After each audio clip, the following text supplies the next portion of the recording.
Ini adalah 12 jantung bayi di usia yang berbeda. Meskipun ukuran berbeda, mereka memiliki penyakit yang sama. Mereka menderita penyakit langka yang disebut sindrom biru. Anak yang sakit memiliki wajah kering. Tampaknya Fran nyaman jika duduk di tempat tidur dengan lutut ditekuk. Saat itu belum ada solusi medis untuk penyakit jantung. Jika menderita penyakit ini, itu seperti hukuman mati. Di era itu orang kulit hitam hormat ketika melihat orang kulit putih. Orang yang akhirnya memecahkan masalah dunia adalah seorang tukang kayu berkulit hitam. Vivian dilahirkan di keluarga tukang kayu. Karena kepintaran dan kerja cepatnya, ayahnya punya harapan agar dia mewarisi bisnis keluarga. Namun menjadi dokter selalu menjadi ambisi Vivian sejak kecil. Karena miskin, ia hanya menamatkan sekolah menengah. Sebagai tukang kayu, dia tidak pernah melupakan mimpinya. Setelah 7 tahun, Vivian akhirnya menabung cukup uang untuk kuliah. Menunggu hari untuk pergi ke kuliah, dia mencari peluang kerja di bidang kedokteran. Hari itu dia berhasil bekerja sebagai pembersih di laboratorium. Tempat ini penuh dengan eksperimen pada hewan. Pekerjaannya bukan hanya membersihkan laboratorium. Kesehatan dan keselamatan anjing liar harus selalu dipastikan. Tapi Vivian tidak peduli dengan ini. Lagi pula ada banyak buku kedokteran di sini. Dia bisa mempelajari banyak buku sambil bekerja. Saat bekerja hari itu, dia sekali lagi tertarik pada buku kedokteran di rak. Saat sibuk mencari ilmu dari buku,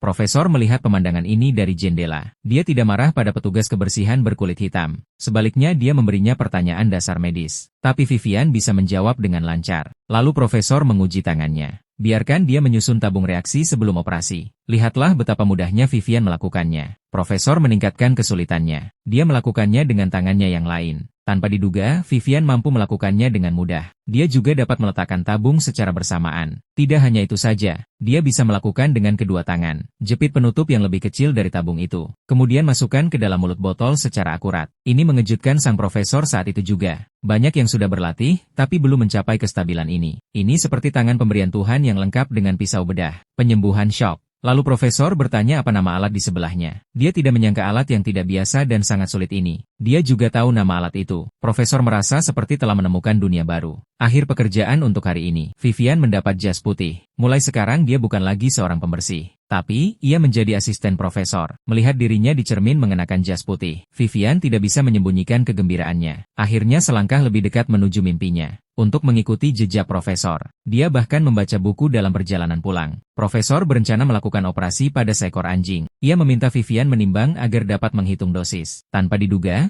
Vivian tidak hanya mengungkapkan anjingnya, bahkan dosis anestesi telah dihitung sebelumnya. Profesor itu terkejut. Tatapan itu seakan mengatakan bahwa dia adalah seorang jenius. Dia pikir kehidupan yang indah akan dimulai. Tanpa diduga, ban tempat ia menyimpan uangnya bangkrut. Itu uang yang ditabungnya untuk kuliah dengan bekerja keras selama 7 tahun. Tapi dalam masyarakat yang penuh ramai itu, ia tidak punya pilihan lain. Keesokannya dia menenangkan suasana hati dan mulai bekerja. Setelah anjing siap untuk percobaan, Profesor menggambar garis pada anjing itu. Kalau begitu biarkan Vivian yang melakukannya. Meskipun ini adalah pertama kali dia memegang pisau bedah. Tapi gerakan Vivian bersih dan rapi. Segera instruksi Profesor diikuti dan operasi pun selesai. Dia perlu menghancurkan arteri untuk menimbulkan shock. Ini untuk contoh situasi darurat yang berhubungan dengan manusia. Jika bisa menemukan solusi pada anjing, maka akan menjadi sebuah kemajuan besar dalam pengobatan manusia. Tekanan darah yang menurun pada alat itu melambangkan nyawa anjing yang semakin melayang. Semua ahli bedah sepakat jika ingin mengendalikan tekanan darah, dia harus menghentikan pendarahan. Namun Profesor menyatakan pendapat yang berbeda. Mengembalikan tekanan tak hanya menghentikannya, tapi juga diperlukan transfusi darah. Ketika tekanan darah anjing turun hingga 40, Profesor meminta Vivian membuka transfusi darah. Dengan infus darah yang terus-menerus, tekanan darah anjing itu secara ajaib kembali normal. Artinya teori Profesor itu berhasil. Percobaan ini mempunyai arti yang membuat zaman berubah. Profesor itu tidak sabar untuk memeriksa catatan pekerjaannya. Tapi dia menemukan alat perekam tidak diaktifkan. Profesor bertanya apa yang sedang terjadi. Vivian bingung ketika ditanya. Karena dia tidak tahu ada yang namanya perekam. Profesor itu marah. Tidak ada catatan berarti operasi tidak dilakukan. Tak seorang pun akan percaya bahwa dia telah berhasil. Profesor marah dan berkata, apakah saya harus mengerjakannya sendiri? Lalu mengapa aku membutuhkanmu sebagai asisten? Apakah otakmu penuh dengan kotoran? Hal ini membuat Vivian merasa sangat sedih. Dia cukup tertekan kemarin karena kehilangan uang untuk kuliah. Dia pikir bisa belajar banyak tanpa pergi kuliah. Dia tidak menyangka Profesor akan marah seperti ini. Vivian segera merasa tidak perlu membawanya, dia melepas jas putihnya dan pergi. Tapi begitu Vivian pergi, Profesor itu menyesalinya. Karena dia melihat catatan gerakan tangan Vivian. Dia mencatat setiap detail operasi mereka. Bahkan lebih rinci daripada perekamnya. Profesor membawa jasnya dan mengejarnya. Dia memohon Vivian untuk tinggal. Pada era ketika orang kulit hitam didiskriminasi oleh orang kulit putih, seorang profesor kulit putih merendahkan dirinya yang berkulit hitam. Pemandangan ini benar-benar muncul di depan mata. Baik itu untuk mimpi di hati atau untuk mendapatkan martabat yang diinginkan. Vivian tidak punya alasan untuk menolak profesor. Waktu berlalu cepat.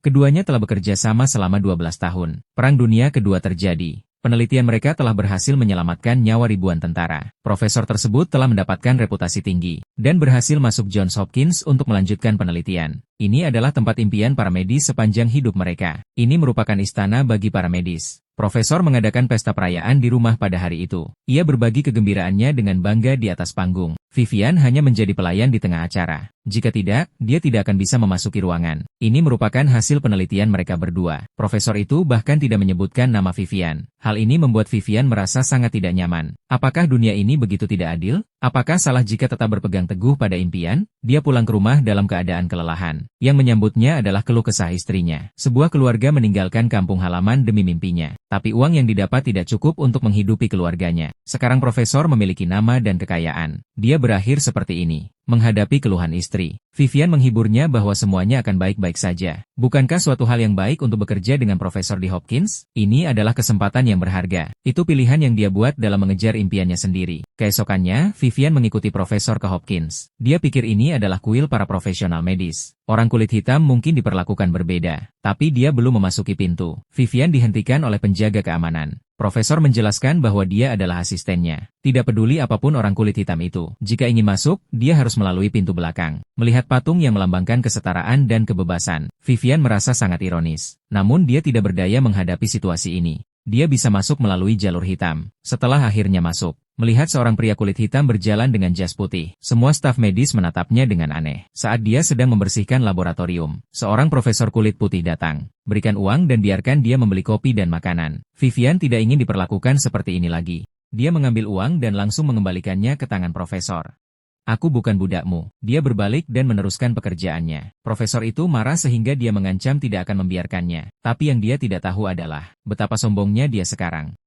Setelah semuanya siap, seorang dokter wanita berinisiatif mencari Vivian. Dia adalah pelopor di bidang kardiologi. Semua anak yang di sini menjadi tanggung jawabnya. Karena cacat jantung bawaan, wajah menjadi pucat karena kekurangan oksigen dalam paru-paru mereka. Jika operasi dapat dilakukan, maka masalah ini dapat dengan mudah dipecahkan. Tapi teknologi kedokteran belum berkembang pada saat itu. Saat itu, jantung merupakan hal penting bagi medis. Tidak ada seorang pun yang berani melakukan operasi jantung. Hal ini menyebabkan 100% kematian untuk penyakit ini. Dokter wanita ingin mengajak keduanya untuk mencari solusi. Melihat senyum polos bayi di dalam inkubator, dan ibu di samping menangis sepanjang hari, profesor segera mengambil masalah dunia ini. Karena jantung bayi terlalu rapuh, mereka memulai percobaan lagi dengan anjing liar. Hal pertama yang dilakukan adalah meniru gejala negatif. Kemudian mereka menemukan solusi spesifiknya. Namun, tidak mudah untuk meniru gejala negatif pada anjing. Tidak ada alat yang cocok untuk percobaan ini. Tidak ada ventilator yang tersedia. Saat ini, Vivian memanfaatkan bakat tukang kayunya. Merakit ventilator menggunakan bagian bekas yang dikumpulkan, dan menggunakan teknik untuk merancang penjepit pembuluh darah. Vivian melakukan operasi dengan mata tertutup. Karena pengalaman selama bertahun-tahun, dia tahu letak pembuluh darah kecil di jantung anjing.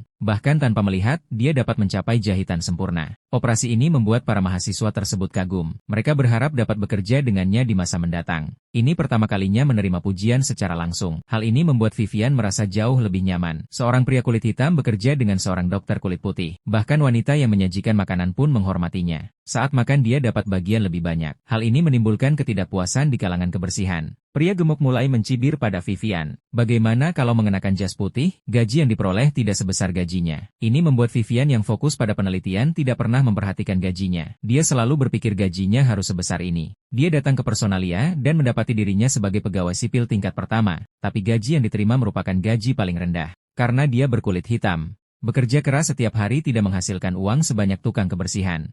Vivian berpikir profesor harus tahu tentang ini. Dia berencana untuk mengobrol tentang hal ini. Keesokannya ia melanjutkan percobaannya. Profesor melihatnya bekerja dengan serius. Dengan bercanda mengatakan untuk berhati-hati agar tidak gagal. Kalau gagal, saya akan memotong dari gajinya. Ini membuat Vivian marah. Dia melakukan pekerjaan paling melelahkan. Tapi dia mendapat gaji terendah. Mereka bahkan ingin memotong gajinya. Kemudian dia melepas jas putihnya dan berhenti. Meskipun dia menyukai pekerjaan ini. Tapi keluarganya juga butuh kebahagiaan. Ternyata sejak datang ke sekolah Johns Hopkins, Seluruh keluarga Vivian pindah ke sini. Gajinya hampir tidak dapat menutupi biaya sehari-hari. Untuk menghemat sedikit uang, seluruh keluarga harus tinggal di rumah sewa yang gelap. Untuk mengurangi sedikit sewa, Vivian harus bertindak sebagai tukang pemeliharaan gratis. Tidak peduli apa yang terjadi di seluruh gedung. Hanya sebuah kata dari pemilik rumah. Vivian harus segera datang. Untuk meningkatkan kehidupan keluarga, istrinya menyarankan agar dia mencari pekerjaan lain. Namun, untuk merawat anak kecil dengan baik, Vivian menolak secara langsung setiap waktu. Hal ini menyebabkan istrinya sering mengeluh dia bekerja lebih dari 16 jam sehari. Tidak ada waktu untuknya dan anak-anak. Gaji yang diperoleh bahkan lebih rendah dari petugas kebersihan. Vivian tidak berdaya menghadapi hal ini. Tapi Profesor tidak mengetahui semua ini. Dia bertanya pada Vivian apa yang terjadi. Vivian pikir dia tahu tentang gajinya. Dia mengeluh tentang upah yang rendah. Profesor mengira dia terlalu memedulikan uang. Namun ketika dia kembali ke laboratorium, Profesor mengetahui Vivian berhasil meniru gejala warna biru. Untuk mendapatkan kembali bakat langka ini, Profesor secara khusus bertanya tentang gaji Vivian. Dia terkejut saat mengetahui hal itu. Kemudian menemui kepala sekolah untuk kenaikan gaji Vivian. Kepala sekolah tampak tertekan mengapa tidak mencari mahasiswa terbaik dari sekolah lain. Apakah Anda ingin saya mengubah peraturan karena orang kulit hitam? Tapi apa yang dia tidak tahu adalah, Vivian tidak tergantikan bagi Profesor. Setelah berurusan dengan kepala sekolah, untuk menunjukkan ketulusannya, Profesor datang ke rumah sewa Vivian. Profesor terkejut melihat lingkungan tempat tinggalnya.